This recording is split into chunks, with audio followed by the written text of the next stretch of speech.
जोड़े कलश पावा से दिया तोहे देवे आरा छठे घाटे गंगा जी के पनिया से भींगल सड़ियाता कापे दे दीनानाथे किया है भूखल तिवैया के जनी छाछा नाई होखी सहैया छठी माई ना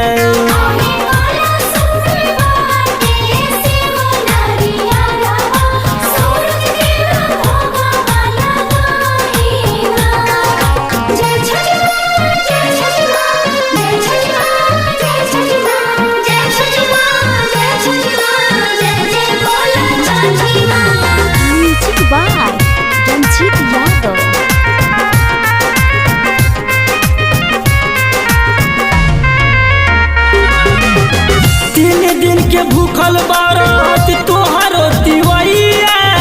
ताको तारी पूर्व के ओर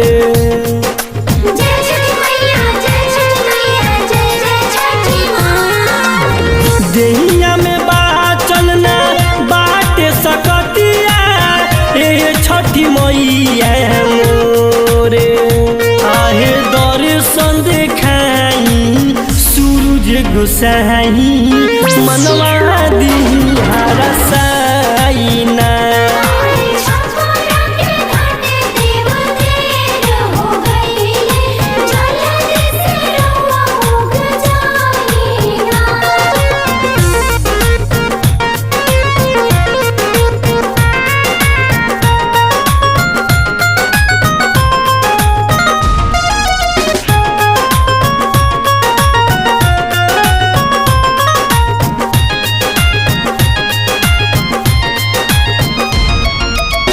गोदी के बलकवा भूखे होके माई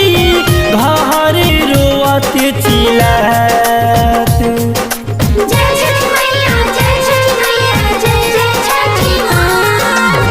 बाहर आ गईले कमाए छठी मैया पियवा सुन पर किया है खिंचता ध्यान मोर घरवा के ओरिया अर्घ देके हम जा